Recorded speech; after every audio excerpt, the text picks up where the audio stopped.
hati ini, tunjukkan ia jalannya sebenar.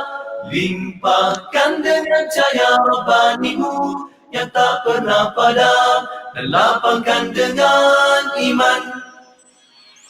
Kota Baru 89.8 FM.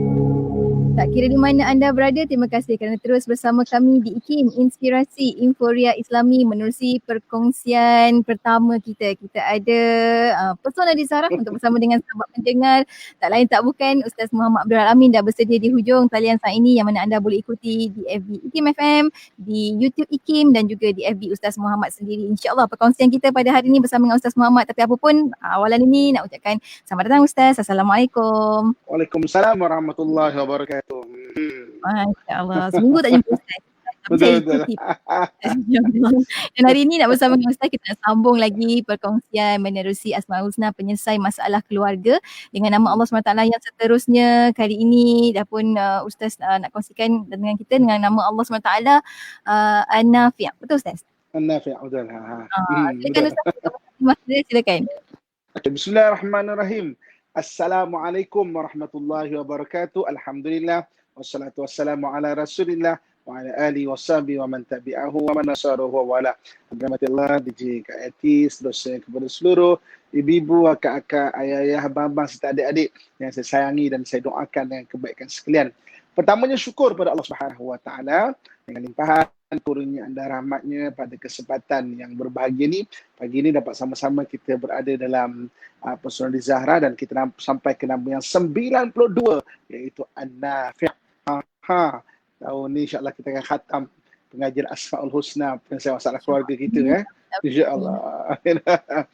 Okey, ibu-ibu, kakak, tuan-tuan muslimin dan muslimat yang saya sayangi dan saya doakan kebaikan sekalian. Nama Allah An-Nafi', di antara rantaian nama Allah dalam Asmaul Husna, iaitu Allah Subhanahu wa taala An-Nafi'. Allah Subhanahu wa taala yang Maha memberi kebaikan dan manfaat. Jadi nama Allah An-Nafi' ini merujuk kepada pengurniaan kebaikan secara menyeluruh kepada manusia, dari sudut rezeki, kebaikan-kebaikan, harta benda, hidayah, ketakwaan, keluarga yang bahagia, takdir-takdir yang baik. Maknanya Allah menganugerahkan kebaikan-kebaikan dan manfaat-manfaat maknanya kepada hamba-Nya, kepada manusia dan kepada hamba-Nya. Jadi kita hari ini nak tengok Allah An-Nafi', Allah Subhanahu wa taala berikan kebaikan-kebaikan. Macam mana cara ataupun prasyarat untuk Allah Subhanahu wa taala An-Nafi' memberi kebaikan-kebaikan secara menyeluruh kepada kita. Kita kongsikan ada 3 syarat utama untuk Allah Subhanahu wa taala mengurniakan An-Nafi', kebaikan-kebaikan yang menyeluruh kepada kita ini. Okey, yang pertamanya apa? Yang pertamanya iaitu dengan kita membuat persediaan iman. Keimanan. Iman adalah ma waqara fil qalb, apa yang ada dalam hati. Ma waqara fil qalb, apa yang ada dalam hati. Ada orang hari ini mempelajari tentang agama, mempelajari tentang keimanan, tapi perkara itu hanya berlegar-legar di akal dia. Sedangkan iman, apa yang kita belajar, kita nak bawa turun ke dalam hati. Dan iman ni perlu diusahakan. Seperti mana kita mengusahakan ilmu, selain daripada Allah anugerahkan kepada siapa yang Allah kehendaki, kita perlu mengusahakan dan kita perlu menjaga keimanan.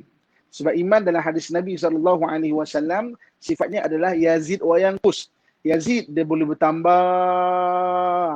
Dengan Pesona di Zahra, alhamdulillah bertambah. Seminggu tak adil, dia turun. Maknanya dia yazid wa yanqus. Dia boleh bertambah, dia boleh naik dan dia boleh turun. Okey. Jadi maknanya kita perlu cari, kita perlu pelihara dan jaga. Dan kita kena kekalkan keimanan ini. Sebab dia perkara yang perlu kita kekalkan. Ada orang hari ini boleh hilang dia punya kepercayaan, auzubillah min zalik. Artinya seorang tu dia boleh maknanya terluput keimanan dia. Sebab tu kan dalam ada doa yang diajarkan, Allahumma ahyina bil iman wa amitna bil iman, wa adkhilna jannata ma'al iman. Allah hidupkan kami ni dengan iman, matikan kami dengan iman, dan nanti besok masukkan syurga, mana kami ke dalam syurga dengan iman. Yang maknanya apa yang perlu kita buat adalah kita perlu cari, kita perlu pelihara, kan? Dan kita perlu maknanya mengekalkan keimanan yang maknanya kita dibentuk itu. Jadi hari ini apa makna iman? Bukan pada akal fikiran, tapi dia ma waqara fil qalb, apa yang ada dalam hati. Ibu kakak tuan-tuan sekalian, hari ini dalam hidup kita ni, dengan kita mengetahui keimanan kepada Allah Subhanahu wa taala, kita rasa hati kita lebih tenang, kita akan bergantung kepada Allah Subhanahu wa taala dengan sebaik-baiknya. Sebab manusia ni kadang-kadang dia bergantung kepada dunia yang sementara. Orang yang hidupnya bergantung kepada dunia yang sementara, hidupnya akan rungsing. Kan? Hari ini kalau dia kata dia bergantung kepada harta, yang paling dia rungsing kalau harta tu hilang daripada dia. Sebab tu kadang-kadang orang akhirnya mencari harta dengan cara jalan yang haram, mengumpul harta sampai tidak mengeluarkan zakat. Sebab apa? Pergantungan hidupnya pada harta. Hari ini ada orang yang pergantungan hidup dia kepada pangkat. Maka dia akan berusaha untuk dapat pangkat itu sampai mengaibkan orang lain, sampai dia memfitnah orang lain dan sebagainya. Kan? Kalau dalam rumah tangga kadang-kadang ada orang yang bergantung hidupnya kepada suami. Kan? Maknanya kalau kerana pergantungan itu bulatnya kepada suami, yang paling rungsing apabila suami itu hilang. Apabila suami itu meninggal ataupun hilang, maksudnya paling dirungsingkan. Jadi kalau kita bergantung kepada keduniaan, yang paling kita rungsing adalah apabila dunia itu hilang daripada kita. Tapi apabila kita bergantung kepada Allah Subhanahu wa taala seluruh kehidupan kita, maka kita tidak akan rungsing. Sebab itu dalam Al-Quran Allah Subhanahu wa taala menyebutkan apa kata Allah Subhanahu wa taala, ala bi dzikrillahi tatma'innul qulub. Ingatlah dengan mengingati Allah hati akan menjadi tenang. Ingat dunia kita akan rungsing. Ingat dunia itu untuk diurus, bukan untuk dirungsingkan. Tapi hari ini ada orang ingat dunia dan dunia itu merungsingkan dia. Dia diurus. Dia sebahagian daripada kehidupan kita. Buat jadual, uruskan. Tapi jangan pernah untuk kita rungsing pada kehidupan kita ni. Sebab dunia untuk diurus, bukan untuk dirungsingkan. Kan? Ini perkara yang kita kena faham. Iaitu maknanya macam Allah An-Nafi'. Jadi bila kita bergantung pada Allah An-Nafi', kan? Dengan sebenar-benar meningkatkan keimanan, dalam Quran dan hadis banyak kelebihan orang yang ada keimanan ini. Antaranya apa kata Allah Subhanahu wa taala, "Wa may yattaqillaha yaj'al lahu makhraja wa yarzuqhu min haitsu la yahtasib." Siapa bertakwa kepada Allah diberi jalan keluar bagi segala permasalahannya dan dikurniakan rezeki daripada sumber yang tidak disangka-sangka. Banyak kelebihan keimanan yang menjadi sumber kepada Allah menganugerahkan kepada kita kebaikan di dunia dan juga di akhirat. Sebab itu Allah An-Nafi', kita tahu Allah yang maha memberikan kebaikan dan manfaat kepada kita. Kita nak cari sebab-sebab dia. Yang pertama ada 3 sebab. Yang pertamanya dengan meningkatkan keimanan. Banyak adalah hadis-hadis Nabi Allah sebut dengan keimanan Allah akan pelihara kita, Allah tidak akan tinggalkan kita keseorangan, diberi jalan keluar, diberi rezeki di sumber tidak disangka-sangka, ditautkan antara suami isteri dengan mawaddah dan rahmah, dengan kasih sayang dan juga rahmat dan berbagai-bagai lagi. Jadi maknanya iman ma waqara fil qalb, apa yang ada di hati kita selalulah kena bergantung dan juga selalu berharap dengan Allah Subhanahu wa taala. Itu yang pertama. Bagi kita lihat dulu. Boleh. Sementara sahabat-sahabat kita ni nak ukur ni diri sendiri ni, iman dah jauh mana dah sebenarnya. Memang iman kita nipis Ustaz kan, manusia imannya memang nipis. Ini dah masanya untuk kita memperkukuhkan lagi keimanan. Untuk apa? Untuk kita lebih dekat pada Allah An-Nafi' insya-Allah. Dan kita akan berhenti rehat seketika. Kita akan kembali selepas ini. Untuk anda jangan ke mana-mana, teruskan kesetiaan bersama kami tentunya hanya di IKIM, Inspirasi Inforia Islami.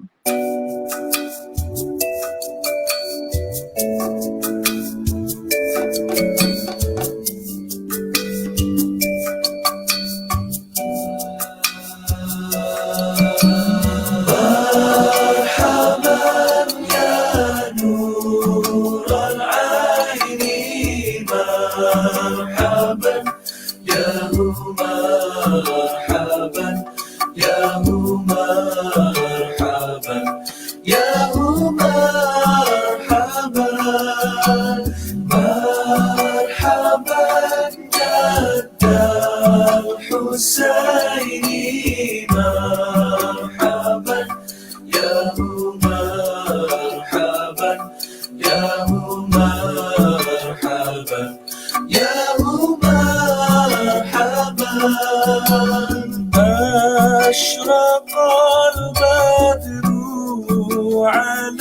علينا مرحبا يا مرحبا يا مرحبا يا مرحبا فاختفت منه القلوب مرحبا يا مرحبا يا مرحبا يا مرحبا مثل حسنك ما رأينا مرحبا يا مرحبا يا مرحبا يا مرحبا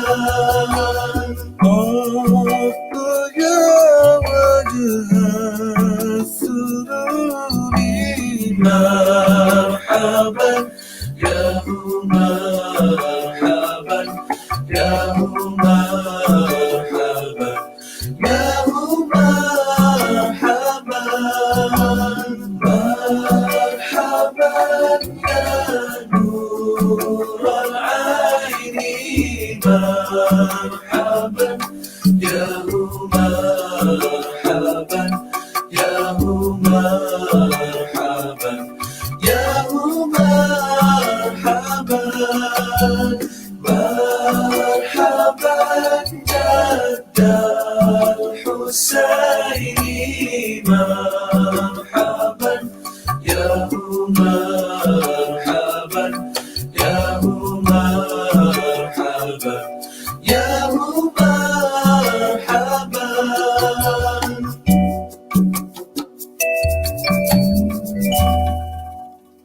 Inspirasi Inforia Islami tentunya hanya di Radio Institut Kefahaman Islam Malaysia. Alhamdulillah kita kembali bersiaran waktu ini menerusi perkongsian Asma' Husna penyelesai masalah keluarga dengan nama Allah SWT yang ke-92 An-Nafi' bersama dengan Ustaz Muhammad Abdul Amin. Saat ini untuk pesona di Zahra, tadi Ustaz nampak lenjong, sekarang Ustaz nampak lebar sikit. Penuh Ustaz, penuh. Terima kasih Ustaz untuk perkongsian kita pada hari ini.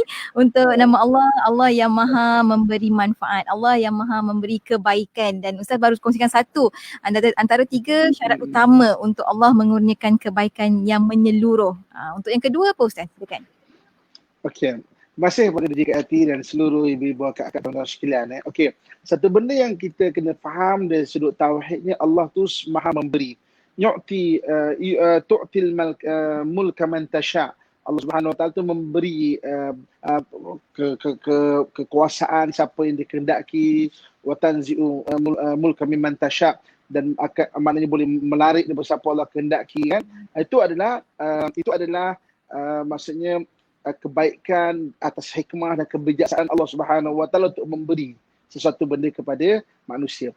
Tapi kita bincang pada hari ini bagaimana kita mencetuskan sebab-sebab untuk Allah beri kebaikan tu sebab-sebab. Sebab orang kalau nak berjaya dalam hidup dia kena banyak mencetuskan sebab-sebab untuk berjaya. Benda ni Allah ajar kita dalam surah Kahfi. Surah Kahfi. Bagaimana Iskandar Zulqarnain tu menjadi orang yang hebat sampai namanya termaktub dalam Al-Quran. Kerana apa? Kerana dia banyak mencetuskan sebab-sebab untuk berjaya. Kan kalau kita baca surah Kahfi kita akan jumpa thumma atba'a sababa. Dia ikut sebab-sebab untuk berjaya. Jadi hari ini kita nak macam mana Allah An-Nafi' nak kurniakan kepada kita sebagai sebab-sebab untuk mencetuskan Allah kurniakan kepada kita tu. Soal Allah nak bagi tu, itu urusan Allah Subhanahu Wa Taala, iaitu kekuasaan dan kebijaksanaan dan kemurahan rahmat Allah Subhanahu Wa Taala. Jadi yang pertama tadi, macam mana kita mencetuskan sebab-sebab Allah anugerahkan kepada kita kebaikan-kebaikan. Yang pertama dengan meningkatkan keimanan. Yang keduanya, ibu-ibu, kakak, tuan-tuan muslimin dan muslimat dan rahmat Allah sekalian, yang keduanya iaitu dengan ilmu, dengan jalan ilmu. Dengan jalan ilmu. Jadi Allah Subhanahu Wa Taala sebut benda ni dalam Al-Quran. Yarfa'illahu alladhina amanu minkum walladhina utul ilma darajat. Allah mengangkat Allah mengangkat darjat seseorang daripada kamu, dan orang yang ada ilmu itu dikurniakan beberapa darjat. Jadi ilmu sangat penting. Sebab itu dalam Islam jangan pernah berhenti untuk menuntut ilmu. Tingkatkan. Banyak kita tahu, banyak lagi kita tak tahu. Percayalah cakap saya. Sebab itu, mimma ni la ta'allaman ni. Dua jenis mim ataupun dua golongan yang takkan dapat ilmu. Al-mustahi wal mutakabbir. Al-mustahi ni maknanya orang yang malas. Orang yang tak ada rasa cukup dengan ilmu dalam, dah malas lah, cukuplah. Dan wal mutakabbir, dan yang keduanya orang yang sombong dengan ilmu dia. Maknanya itu orang takkan dapat ilmu. Ilmu Allah sangat luas.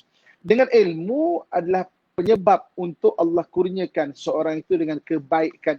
Dengan ilmu kan. Jadi Allah SWT menjadikan antara sebab-sebab untuk Allah kurniakan kebaikan dengan ilmu. Tingkatkan ilmu. Dan ilmu Allah tu sangat luas. Jangan ingat kita dah mahir dalam ilmu mutawif. Mutawif ni bawa orang pergi Mekah, jadi bawa pergi umrah, bawa orang pergi haji. Ilmu mutawif kita memang tinggi. Mungkin kalau di sudut akademik dia, ilmu mutawif tu sampai peringkat PhD lah. Ilmu mutawif, tanya je tempat mana-mana, Mekah Madinah sampai PhD dah. Maksudnya memang apa saja boleh jawab. Belum tentu ilmu Al-Quran kita juga tahap PhD. Ada orang kadang-kadang ilmu mutawif tu tinggi, ilmu Al-Quran dia mungkin dia tak semahir orang yang memang mendalami ilmu Al-Quran. Ada orang hari ilmu ekonomi dia, sebut saja teori-teori ekonomi, sebut saja dia boleh faham, dia sangat tahu. Belum tentu ilmu rumah tangga dia hebat. Jadi kadang-kadang kita tengok, dia tu PhD dah Ustaz. Tak kalah dia tak tahu. Kalau PhD dalam bidang sesuatu bidang, belum tentu dia tahu semua benda. Sebab itu kita perlu adil melihat seorang itu, satu. Yang keduanya kita juga perlu faham diri kita. Jangan anggap kita dah alim. Sebab pertama kita dah rasa sombong dengan ilmu, kita rasa kita tahu semua benda, terhentilah Allah SWT akan kurniakan kebaikan kepada kita. Kalau kita rasa kita tahu semua benda dah benda tu. Betul tutup ilmu. Dalam personal Zahra ni satu benda lah kan. Banyak benda yang kita kongsikan dan kita belajar daripada pendengar-pendengar yang bagi respon, yang tanya soalan. Sebab soal miftahul ilmi. Soal itu adalah kunci kepada ilmu. Kadang-kadang tanya, kita bercakap, ada juga masalah macam begini. Sebab itu personal Zahra sangat bagus untuk meningkatkan dalam bab rumah tangga. Bab rumah tangga. Kalau nak cerita meningkatkan ibadah, dia ada slot lain. Dia ada slot tahsinul ibadah. Sirah, dia ada slot sirah dia. Boleh tengok maknanya rancangan-rancangan yang lain. Tapi dalam rumah tangga insya-Allah, adanya DJ Siti, dia dah mahir dah tahun dah dia mengendalikan personal Zahra. Dia tak boleh challenge lah dengan mana tak boleh challenge. Okey, tapi saya nak cerita sini maknanya mengenai ilmu kan. Maknanya nak meningkatkan ibadah dia ada ilmu, rumah tangga ada ilmu dia. Jadi jangan pernah berhenti belajar untuk menuntut ilmu. Okey. Dan yang ketiga, bagaimana Allah Subhanahu Wa Taala boleh an-nafi', Allah yang maha menganugerahkan kebaikan, boleh menganugerahkan kebaikan kepada kita dengan jalan kita memperbaiki keaiban diri kita. Kan? Ibu-ibu kakak, kadang-kadang banyak keaiban diri kita terhalang banyak anugerah kebaikan. Banyak anugerah kebaikan yang ada di sekeliling kita terhalang kerana keaiban diri kita yang tidak kita tingkatkan. Kan? Kadang-kadang peluang banyak, tapi kenapa kita tak dapat? Kenapa orang lain yang dapat? Sebab kadang-kadang banyak keaiban diri kita. Masa tak tepat, kan? Cakap besar. Jadi mana kebaikan tu terhalang sebab keaiban yang kita tidak memperbaiki dia. Semua manusia ada keaiban, semua manusia ada kelemahan. Sebaik-baik kita adalah orang yang meningkatkan kelemahan diri dia. Dalam Quran sendiri Allah Subhanahu Wa Taala sebut benda ini. Qad aflaha man tazakka. Beruntunglah orang yang sentiasa memperbaiki dirinya.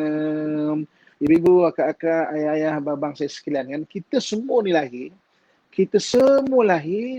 kita ada kelebihan semula jadi dan kita ada kekurangan semula jadi.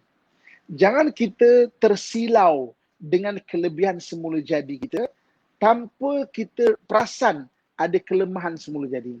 Kadang-kadang orang tu inborn, lahir dia ada kelebihan semula jadi. Contoh, kelebihan semula jadi dia memang dia suka mengemas, tak payah disuruh-suruh, dia memang suka mengemas. Kan? Jadi kalau kat rumah dia kata, abang nak apa lagi? Saya kemas rumah dah, saya layan abang macam raja dah. Padahal mengemas tu inborn dia. Lahir tu dia memang suka mengemas. Kan?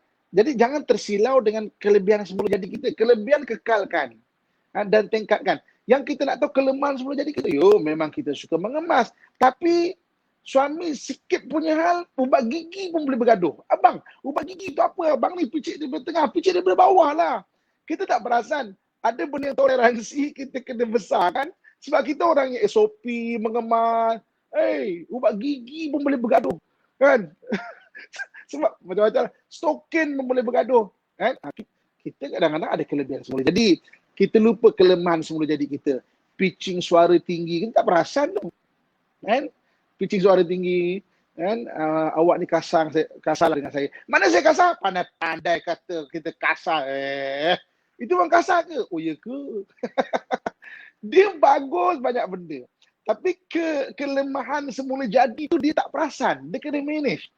Jadi kadang-kadang banyak rezeki, peluang-peluang, kebaikan-kebaikan terhalang kerana keaiban diri kita yang tidak kita baiki.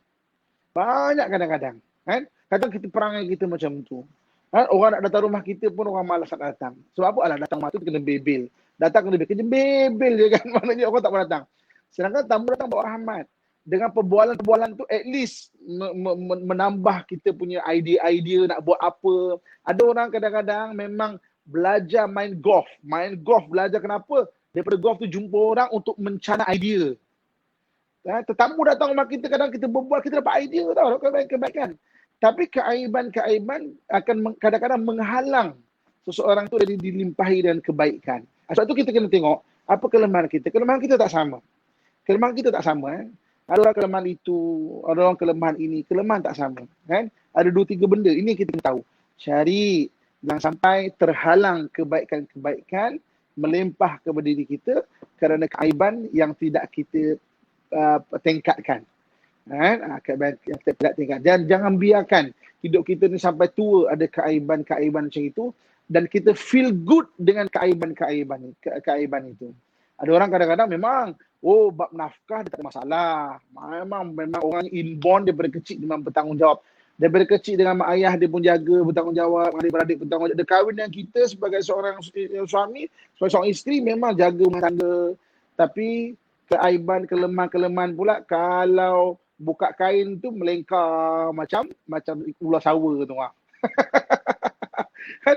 Itu benda-benda yang kita kena tengok, ini something wrong sebenarnya. Tapi ada orang feel good tau. Dia betul tau. Dia feel good. Kadang-kadang saya apa kurang saya? Rumah saya sediakan. Okey, tu semua memang okey. Kita tak cakap tu tak okey. Tapi jangan feel good dengan benda yang lemah. Alah kain ni kot, tengahlah bergaduh. Memang okey, kita tak perlu besar-besarkan. Tapi kita kena faham, itu something wrong. Kita tak kena membiarkan kain seperti ular sawa di dalam bilik dan di mana-mana. Itu tak kena. Itu bukan benda yang good habit. Jadi Ibu kakak dan sekalian, 3 benda tadi itu sebagai sebab-sebab untuk Allah Subhanahu Wa Taala an-nafi', kurniakan kebaikan. Allah Maha berkuasa, dia boleh bagi siapa yang dia suka, fa'alul lima yurid. Allah nak buat apa Allah pun suka, tapi Allah suruh kita juga berusaha untuk mencetuskan sebab-sebab untuk dianugerahkan kebaikan-kebaikan. Thumma sababa, cetuskan sebab-sebab untuk berjaya, sebab-sebab untuk dianugerahkan kebaikan-kebaikan, dan 3 perkara telah kita kongsikan sebentar tadi, insya-Allah. Alhamdulillah. Tak habis gelak lagi kawan kita tu. Sabar. Lepas ni buat lagi perkara sebenarnya Ustaz ajarkan kita. Untuk anda rakan pendengar, buat masa ni yang sedang menonton di FB IKIM FM, tekan butang share. Yang menonton di FB Ustaz Muhammad pun tekan butang share. Yang mana menonton di YouTube pun, selamat menonton, tekan butang share supaya lebih ramai lagi dapat manfaat daripada perkongsian ni Ustaz. Dan anda ada sebarang pertanyaan, persoalan selama hari ni, ada yang tanya tadi Ustaz, Encik Ilyas tanya kata, macam mana tu Ustaz, memang dah kain pelikat nak bergulung, nak buat macam mana Ustaz? Kan ada ikut kan, nak membantu rakan-rakan kita. Dan ada banyak lagi soalan-soalan daripada sahabat-sahabat kita akan raihkan lepas kita berhenti lihat seketika sekali lagi. Untuk anda jangan ke mana-mana, teruskan bersama kami tentunya hanya di IKIM, Inspirasi Inforia Islami. Pendek kata, kalau orang yang pergi buat servis, dia hanya servis buang minyak, ganti minyak baru. Ada satu sehingga 2 silinder, 3 silinder, 4 silinder. Belilah minyak yang betul-betul seal ada cap E atau cap A sekali. Nak tahu lebih lagi tentang otomotif? Jom ikuti segmen MTech bersama Datuk Engineer Haji Muhammad bin Dalib setiap Isnin bermula jam 3.15 petang. MTech, dunia otomotif anda. Inspirasi Inforia Islami tentunya hanya di IKIM. Kita kembali bersiaran menerusi perkongsian pesona di Zahra. Bagi Ustaz stretching sekejap, kita sambung lagi. Asma Husna penyelesaian motivasi keluarga bersama dengan Ustaz Muhammad Abdul Alamin dengan nama Allah SWT An-Nafi' Allah yang maha memberi manfaat dan maha memberi kebaikan. Masya Allah, kena bersangka baik pada Allah Ustaz kan? Masya Allah. Terima kasih Ustaz untuk perkongsian awal tadi. Dan kita ada banyak soalan-soalan daripada sahabat-sahabat kita. Kita nak raikan Ustaz untuk perkongsian kita. Soalan pertama ni Ustaz datang daripada sahabat kita Safwan Zulkifli dari Perak di WhatsApp IKIM, kata mohon Ustaz berikan kata-kata semangat sebab kawan kita ni kehilangan, ada 2 kehilangan yang besar dan kesayangan untuk dia. Ada 2 ekor kucing hilang hilang, rasanya sangat down, tak ada semangat untuk menghadapi ujian yang akan mendatang selepas ni. Apa zikir-zikir yang membuatkan hati sahabat kita ni boleh tenang Ustaz? Okey, pertama kita kena faham dari sudut kefahaman kita. Allah tidak akan menguji kita pada benda yang kita tak kuat, kan? Dan tak kuat di sini setiap orang tak sama. Ada orang tak kuat kehilangan isteri, ada orang tak kuat kehilangan suami, ada orang tak kuat kehilangan kucing. Walaupun kita kata kehilangan kucing, ada orang memang hati dia berat, memang down. Jadi Allah Subhanahu Wa Taala tidak akan menguji seseorang itu pada benda yang dia tak mampu tanggung. Maksudnya kehilangan kucing yang ditanya itu maknanya dia mampu tanggung lah benda itu, kan? Dan yang kedua insya-Allah lah, kadang-kadang ada benda yang hilang daripada kita, Allah nak ganti dengan benda yang lebih baik. Percayalah benda ni, kan? Nanti maksudnya Allah akan datangkan benda yang lebih baik lagi pada kita. Dan yang ketiganya ada hikmah kita tak tahu. Takut-takut kadang-kadang mungkin, kan, kucing yang sangat kita sayang itu kadang-kadang menyebabkan ada najis-najis dia yang kita tak perasan, sedangkan rumah kita ni buat sembahyang, maka Allah hilangkan sebentar untuk Allah ganti yang lebih baik untuk kita perasan benda ni. Oh, ini mungkin hikmah dia barangkali. Semua benda atas kebijaksanaan Allah Subhanahu Wa Taala. Sabar, zikir la haula wala quwwata illa billahil aliyil azim. Jadi zikir la haula wala quwwata illa billahil aliyil azim adalah zikir untuk menguatkan hati. Orang bacanya akan diberi 2 benda. Satu, diberi kekuatan hati untuk menahan segala cabaran hidup. Yang kedua, diberikan keikhlasan kalau dah membuat satu benda itu. Wallahu a'lam. Baik, Alhamdulillah. Terima kasih banyak Ustaz. Seterusnya kita ada Ana Mustafa yang lagi confused. Itu nama dia.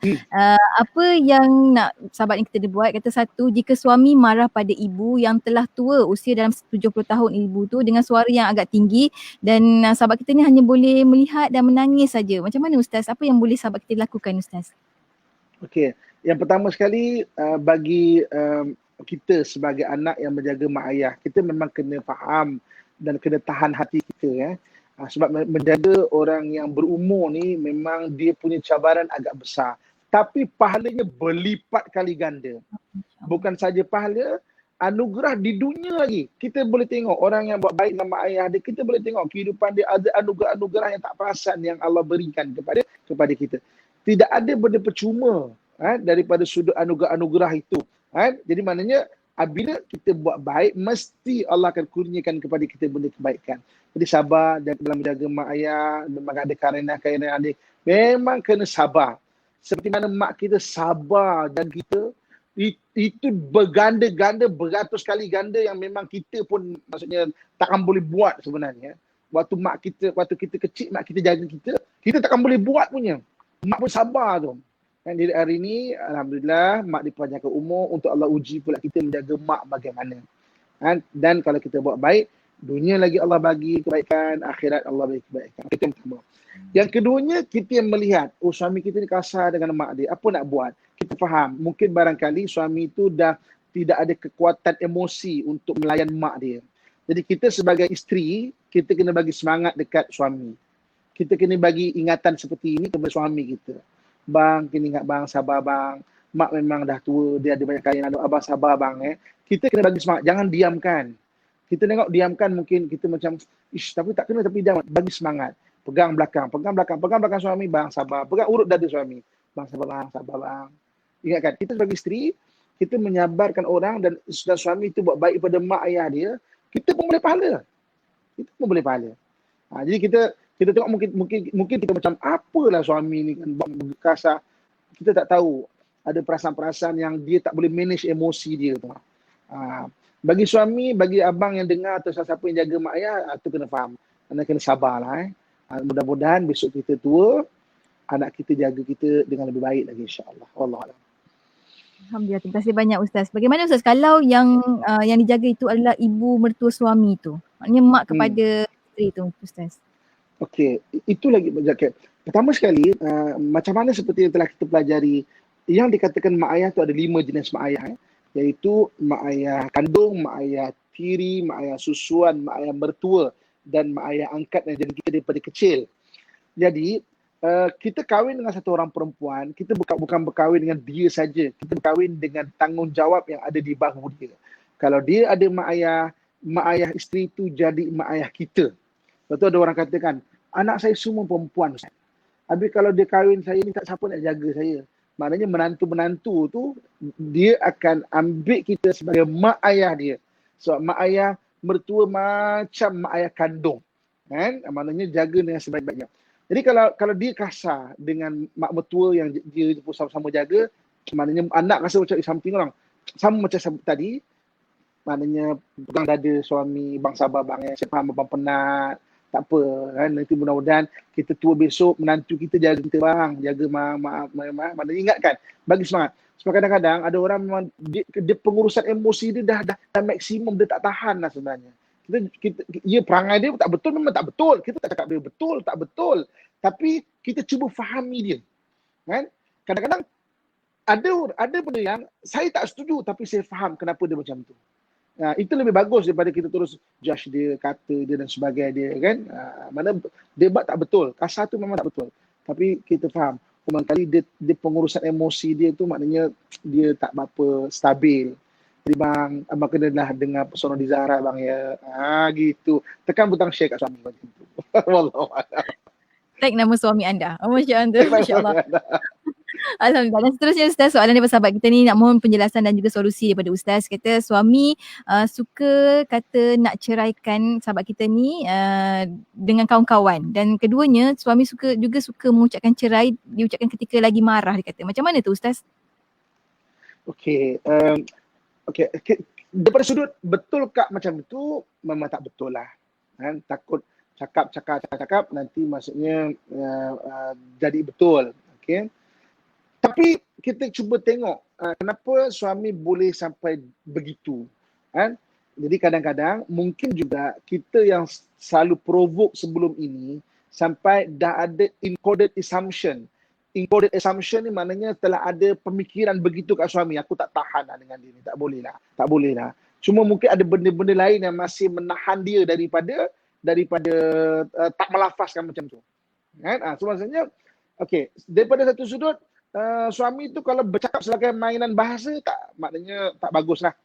Tapi kita tengok kadang-kadang yang bertanya tu dia tak cerita tu apa yang berlaku sebelum 5 tahun ataupun 10 tahun kebelakangan yang mungkin suami tu sampai jadi macam tu. Suami tu dah kena macam mungkin so-called torture lah kan. Sampai dia dah tak betul sikit. Dia suruh sikit nak cerita bercerai kadang-kadang. Tak betul tu bukan tak betul. Ni maksudnya tak betul di sudut praktis dia bercakap tu kan. Jadi maknanya kalau dia pada kahwin bercakap macam itu, memang dia tu jenis macam itulah. Tapi kalau kita tak cerita, mungkin yang bertanya tak bercerita. 5 tahun saya buat suami saya, dia tak cerita kan. Tapi seseorang bagi respon, tentu ada sebab-sebab dia. Apa yang trigger dia macam tu. Okay? Kalau memang dia cakap macam tu, memang tak betul dia, baiki dia lah. Tapi kalau dia kata dia cakap tu sebab ada benda yang dia merajuk, sampai dia cakap macam tu, pujuklah dia. Suami pun macam isteri juga. Kan? Sekali nak juga dipujuk. Tak gitu, dia jaga hati. Wallahualam. Masya Allah. Terima kasih banyak Ustaz. Dan seterusnya kita ada dari Bangi ni. Putri tanyakan soalan Ustaz. Apa pendapat Ustaz? Berdosa ke jika suami isteri mengelak untuk mendapatkan zuriat lagi atas alasan malu kerana usia Ustaz? Usia dah lanjut 41 tahun dan tak nak mengandung lagi Ustaz. Apa hukumnya macam tu Ustaz? Okey.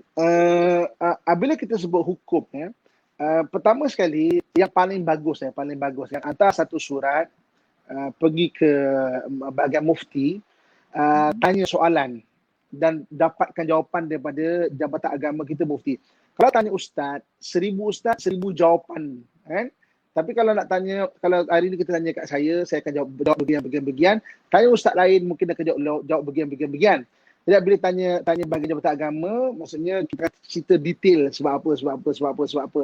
Tapi personal saya, kan, kalau dia kata satu orang tu tak nak anak lah sebagainya, maksudnya dia saja yang tahu kenapa, dia saja yang tahu kenapa, dan apa yang dia rasa, apa yang alasan-alasan dia sesuai tak dengan syarak, atau bincangkan dengan bahagian fatwa Jabatan Agama Islam negeri masing-masing. Itu paling bagus. Nanti kalau tak, maknanya saya cakap macam ni, nanti, ustaz dah cakap lain, dia cakap lain. Mereka ada pandangan peribadi mereka berdasarkan ilmu dan keadaan, dan kadang-kadang mungkin ada benda kita tak cerita semua. Kan kita tak cerita semua kadang-kadang, kan. Jadi kalau jabatan mufti dia akan lebih detail lagi. Itu nasihat saya paling terbagus. Kita ada mufti itu macam bapak kita tau, daripada sudut nasihat agama. Setiap negeri ada mufti, kan.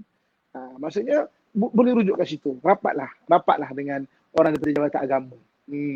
Masya Allah. Itu maksudnya Ustaz kan kita betul-betul memanfaatkan mereka. Nurul Hayati, seeloknya cara kita berzikir dengan nama-nama Allah ni perlu tambah ya ke Ustaz? Macam ya Aziz, ya Jabar, ya Nafi ni Ustaz. Ataupun memadai dengan sebut nama Allah tu sahaja Ustaz? Kalau ada ya ni dipanggil panggilan, perkataan ya ni munadi, itu panggilan. Jadi kalau kita sebut ya Allah, ya Allah, ya Allah, ya Allah, ya Allah, kau cakap apa ya Allah, ya Allah, ya Allah, macam kau panggil Allah, sebab apa? Hati kita tu ada hajat. Tak semestinya kita menyatakan dengan lisan kita. Jadi katakan ya Nafi', ya Nafi', ya Nafi', ya Nafi', mana kita panggil Allah Subhanahu Wa Taala itu, kan, maknanya dengan kita ada hajat sebenarnya. Hajat tu kita yang tahu, hati kita tahu. Sebab tu dalam Al-Quran Allah Subhanahu Wa Taala sebut walillahil asmaul husna fad'u biha. Bagi Allah itu ada nama-nama yang baik, berdoalah dengan memanggil nama-nama yang baik itu. Maknanya bagus tambah ya, dan ya tu sertakan dengan hajat apa yang kita hajatkan kepada Allah Subhanahu Wa Taala. Wallahu a'lam. Masya Allah. Ni saya menggabungkan beberapa soalan, ramai orang minta soalan ini untuk dibacakan Ustaz. Bagaimana sebenarnya nak menggunakan ataupun macam mana cara untuk kita melazimkan zikir dengan nama Allah SWT ya An-Nafi' ni Ustaz? Okey. Ya Nafi' ni kelebihan dia adalah untuk Allah pemudahkan kita banyak benda dan menganugerahkan kepada kita benda-benda yang kita tak tahu dan apa kebaikan-kebaikan yang kita tak tahu, yang tak perasan Allah anugerahkan kepada kita. Bagus sangat kalau kita menggunakan nama Allah ya Nafi', kan.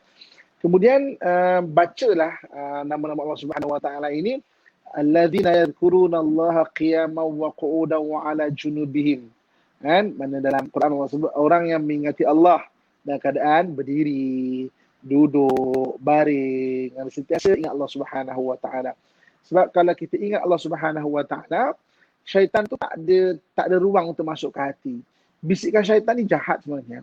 Dia meragukan, dia melalaikan, dia menyebabkan membisikkan kekecewaan. Jadi kita yang faham ni, kita semarakkan hati kita dengan nama Allah Subhanahu Wa Taala agar bisikan syaitan itu tak jauh daripada kita, tak berani nak dekat daripada kita. Allah a'lam. Ya Allah, Masya Allah, hindarkan daripada bisikan syaitan. Terima kasih banyak Ustaz. Dan kita ada sahabat kita ni kira macam testimoni iman jugalah Ustaz. Putus tunang pada pertengahan tahun ini dan memang tak boleh nak lupa pada bekas tunang, kemudian membiasakan membaca Ya Ghafur Ya Syakur. Terima kasih banyak Ustaz katanya. Masya Allah. Itu testimoni iman Ustaz kan, Masya Allah. Betul, testimoni iman, Masya Allah. Masya Allah. Tahniah. Yang lain-lain pun kita boleh lah Ustaz kan, mengamalkan Ustaz kan, menyebut-nyebut nama Allah SWT. Kita sampai ke hujung dah Ustaz sebenarnya. Mungkin sedikit kesimpulan daripada Ustaz, silakan. Okey, ibu kakak, tuan-tuan muslimin dan muslimat rahmatullah sekalian. Kita hari ini bincang nama Allah Subhanahu Wa Taala An-Nafi', iaitu Allah Subhanahu Wa Taala yang memberi manfaat kepada manusia. Dan kita kalau nak cetuskan sebab-sebab untuk Allah anugerahkan kepada kita 3 benda, iaitu tingkatkan keimanan.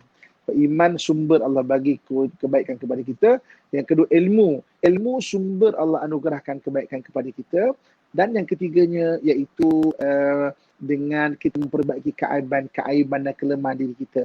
Sebab kadang-kadang banyak keaiban, banyak kebaikan-kebaikan terhalang kerana kelemahan diri kita yang tidak kita tingkatkan. Maksudnya banyak rezeki-rezeki ada sekeliling kita kadang-kadang terhalang sebab kita punya kelemahan diri yang tidak kita tingkatkan. Sebab tu teruslah memperbaiki diri, terus memperbaiki diri dan beruntunglah qad aflaha man tazakka, orang yang sentiasa memperbaiki dirinya, insya-Allah. Wallahu InsyaAllah, a'lam. masya-Allah. Terima kasih banyak Ustaz. Dan kita ujung ni Ustaz, kita tutup dengan doa. Silakan Ustaz. أعوذ بالله من الشيطان الرجيم بسم الله الرحمن الرحيم الحمد لله رب العالمين والصلاة والسلام على أشرف الأنبياء والمرسلين وعلى آله وصحبه أجمعين الحمد لله رب العالمين حمدا يوافي نعمه ويكافئ مزيدا يا ربنا لك الحمد كما ينبغي لجلال وجهك وعظيم سلطانك. Ya Allah, ya Tuhan kami, kurniakan kebaikan kepada kami di dunia, ya Allah. Kurniakan kebaikan kepada kami di akhirat, ya Allah. Dan hindarkan kami daripada azab api neraka-Mu, ya Allah. Ya Allah, ya Nafi', Engkaulah yang memberi kebaikan dan manfaat kepada kami, ya Allah. Kurniakan rezeki yang halal kepada kami, ya Allah. Kurniakan takdir yang baik kepada kami, ya Allah. Kurniakan kepada kami keluarga yang bahagia, anak-anak yang soleh dan solehah, ya Allah. Kurniakan kepada kami keluarga yang menyenangkan hati kami, ya Allah. Yang menggembirakan kami dari dunia sehingga ke akhirat, ya Allah. Ya Allah, ya Nafi', kurniakan kebaikan-kebaikan-Mu kepada apa yang kami usahakan, ya Allah. Ya Allah, ya Nafi', kurniakanlah kasih sayang-Mu apa yang kami buat, ya Allah. Kurniakan keberkatan dan rahmat-Mu di atas segala usaha kami, ya Allah. Ya Allah, ya Nafi', hidayahkan kami dengan kebaikan-kebaikan dan keredaan-Mu, ya Allah. Allahumma rabbana atina fid dunya hasanah wa fil akhirati hasanatan wa qina adzaban nar wa adkhilnal jannata ma'al abrar ya azizu ya ghaffar ya rabbal alamin. وصلى الله على سيدنا ومولانا محمد وعلى آله وصحبه أجمعين. سبحان ربك رب العزة عما يصفون وسلام على المرسلين والحمد لله رب العالمين. تقبل الله منكم منا ومنكم تقبل يا كريم. Alhamdulillah. Terima kasih banyak Ustaz untuk perkongsian pada hari ini. Bertemu kita minggu hadapan insya-Allah Ustaz untuk perkongsian kita seterusnya dengan nama Allah SWT yang ke-93. Assalamualaikum Ustaz. Waalaikumsalam warahmatullahi wabarakatuh. Dan untuk anda rakan pendengar, teruskan bersama kami di IKIM Inspirasi Inforia Islami. Kita adalah insan